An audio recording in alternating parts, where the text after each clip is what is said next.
Good morning mga kabukid. Ngayong araw po ay March 31, Monday, pan 12 days na po ng tanim natin na beans. So ito na po itsura niya ngayon. Yan po mga kabukid. Ayan. Halos tumubo naman lahat.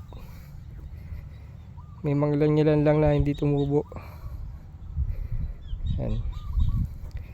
Mga 1 kilo po ang naitanim namin na beans dito.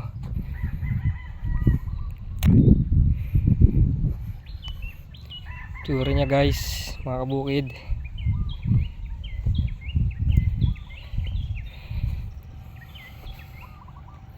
Mga third week lalabas na yung talbos niyan para gumapang.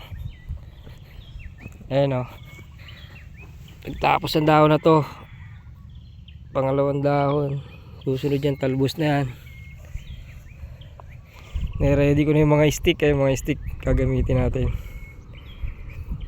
Gapangan ng beans. Yan magiging itsura nyo. Gagapangan ng beans yan.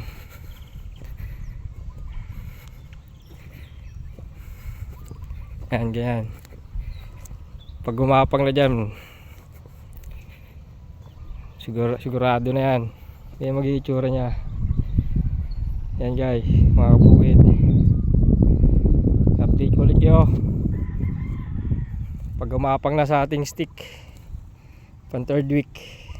Yun lang.